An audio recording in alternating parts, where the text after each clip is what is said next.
Hello my friends. My name is Bot Mathematician, and this is Holomancer. We are very glad to see you all again. Today we meet to determine the most popular set in standard mode, and try to disprove the myth that classic packs are the best choice for new players. To do this, we collected a huge amount of statistics and carried out special calculations. Also, we will announce the results of a large-scale packs value experiment. As you all know, there is no universal advice on choosing a set to buy. There are many different factors that are significant. Only you can make the right decision, but we can help you find packs with the best cards and maximum profit. Let's start with a short review of the meta. The most influential class in the game is Rogue, with more than 20% popularity. If the situation does not change, soon we may see news about balance changes. The Hunter has dramatically increased in popularity, and is fighting with Warrior for second place among the most popular classes. In general, Warrior, Rogue and Hunter decks are dominating the metagame. They are taking up more than half of all used decks. Thus, the cards that use these classes have significantly affected the potential value of the sets. Sorry, here is one question from the editorial offices of Gadgetzan Gazzete. If a change in balance occurs, will it affect the profit of sets? Thank you. Yes, thanks for asking. Of course, a nerf always has great influence on the popularity of classes, archetypes, and some cards. But recent balance changes have had no significant effect on changes to your benefit from buying a set. So which sets have the most value? Let's talk about each set in more detail. Traditionally, we will start with the basic cards. Basic cards always have a stable share of presence in the metagame, from 12 to 15%. Nerfs, new expansions, or rotations generally have no effect on this.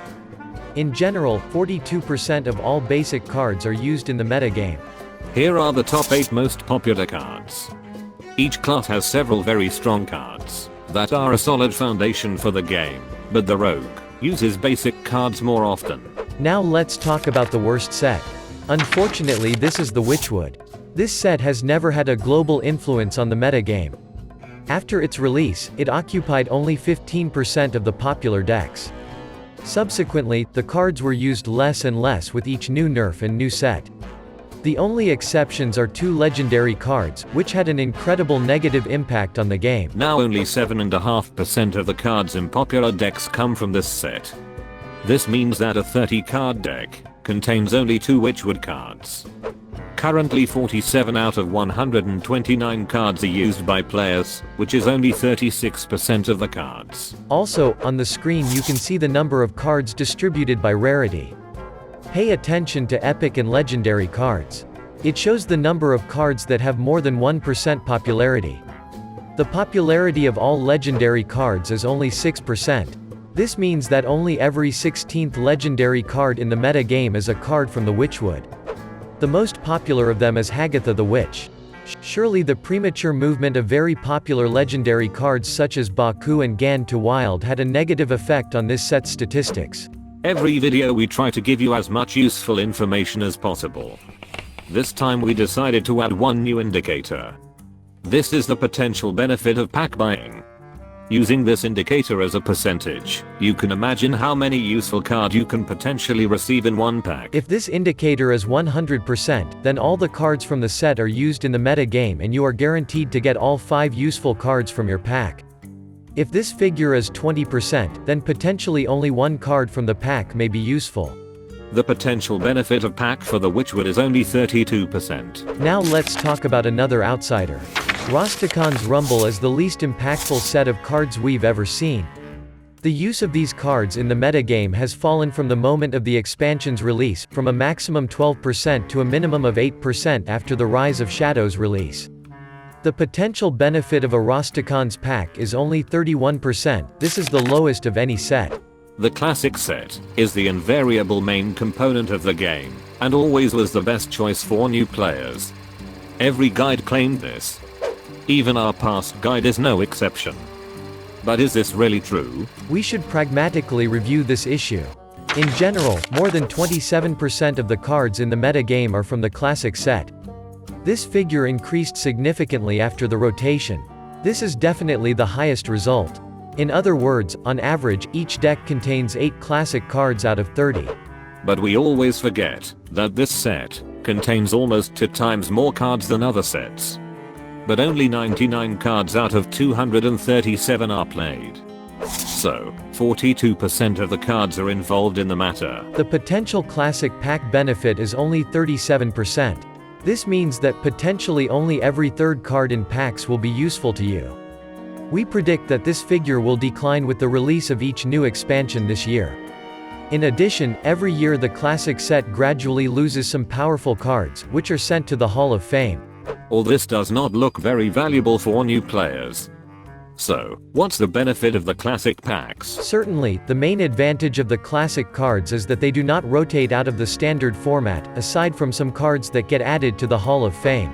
In any case, we came to the conclusion that the need to invest resources in classic packs for new players is greatly exaggerated. Next in line is Boomsday.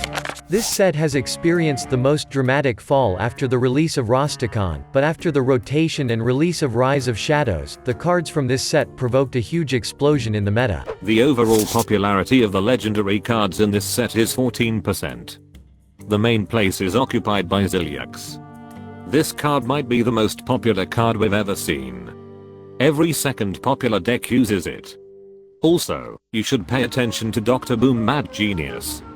Almost all warrior decks use this hero card. And do not forget about Whizbang, the most unique legendary card, which definitely remains a favorite for a large number of players. Whizbang will be useful if you don't have a large collection, or if you love fun. Besides this, 7 other legendary cards have more than 1% popularity. The potential benefit of a Boomsday pack is 43%. And finally, in first place is the Rise of Shadows. There are several reasons why this set is the best to buy. First of all, currently 73% of the cards are involved in competitive play.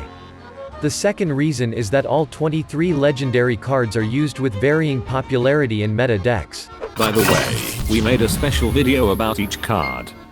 Don't miss it. You can find the link in the description. And now for the last reason. This set has the highest potential benefit ratio, with a potential of almost 62%. In other words, 3 out of 5 cards in your pack may be useful. A large number of legendary cards are widely used, which makes Rise of Shadows very expensive for players who want to collect as many good cards as possible. Therefore, we asked the viewers how many legendary cards they managed to get, and how satisfied they are with their personal Rise of Shadows collection. The results are very interesting. Most of the players don't have a large number of legendary cards, but this does not prevent them from being satisfied with their collection. In general, only 7% of players are not happy with their cards. So, what should players do with their resources? This is an interesting question, and we can formulate several recommendations. If you're new to the game, it's worth buying up to 10 packs of every set, until you get a guaranteed legendary card. Do not buy the Witchwood and Rastakhan. The best solution is to craft the necessary cards from these sets. We also do not recommend buying classic packs if you want to get the maximum benefit. You will get a certain number of packs for free as a reward from quests and tavern brawls. At the moment, the best set to buy is Rise of Shadows, and don't forget that the cards from this set will be relevant for 2 years. You can also save your resources for the next expansion, or for solo content. Look for the text version of this list on the pages of the Gadgetzan Gazette. You will find the link in the description. Dear viewers, what recommendation will you give for new players? We created a YouTube poll. Please vote and share your opinion in the comments. Now we want to announce the results of the Pack's Value experiment. This experiment was conducted during the release of Boomsday. It took us a long time to analyze all the results. Unfortunately, many players rate their packs only by the number of legendary cards. This is not the right approach. After all, both epic and gold cards are very important too. Pack's value is an experiment that determines the value of all the cards in your packs and compares the result with the norm. In this mathematical way, we tried to determine the dust value of your packs.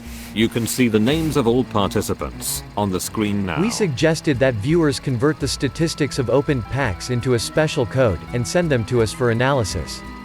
Each participant received a personal response with the results. We did not expect such a stir. Guys, thanks to each of you for your interest. In total, 1,380 residents of Azeroth took part in the experiment. Together, we managed to open more than 95,000 packs and get 6,001 legendary cards. We found that only 2% of players open less than 10 packs, and only 2% of players opened more than 180 packs during the release. 45% of players open from 40 to 80 packs. This is the most popular amount. We also managed to confirm that players get legendary cards a bit more often than officially announced by developers. On average, every 19 packs contain one legendary card. Overall, 61% of players received packs that were better than the norm. Packs that were pre-ordered and opened during the pre-release party are slightly better. But this indicator cannot be considered representative. The results were significantly affected by the drop rate of gold cards. It was slightly higher than expected. In general, we found slight deviation from the norm, and the pack's value for all participants was 116%. And this means that we got a little more valuable cards than we hoped. We also managed to identify the players who received the best and worst packs. The most unlucky player opened 148 packs and got only 4 legendary cards, one of which was golden, and a very small number of epic cards. His pack's value was only 48%. This result is equivalent to opening 71 packs. I pity you. The luckiest player turned out to be one who opened only 6 packs. He received 2 legendary cards, one of which turned out to be golden. His pack's value was 422%. This result is equivalent to opening 25 packs. It's mega value. Finally, we want to ask our traditional questions. After these statistics, how will you spend your resources? As for me, I will save my gold for the solo content and new set. What about you? We created a YouTube poll. Find the button on the screen. Please vote and share your opinion. Alright, that's all for today. Thank you for being with us. And special thanks to Chris for text editing. We will meet in new videos. Good luck.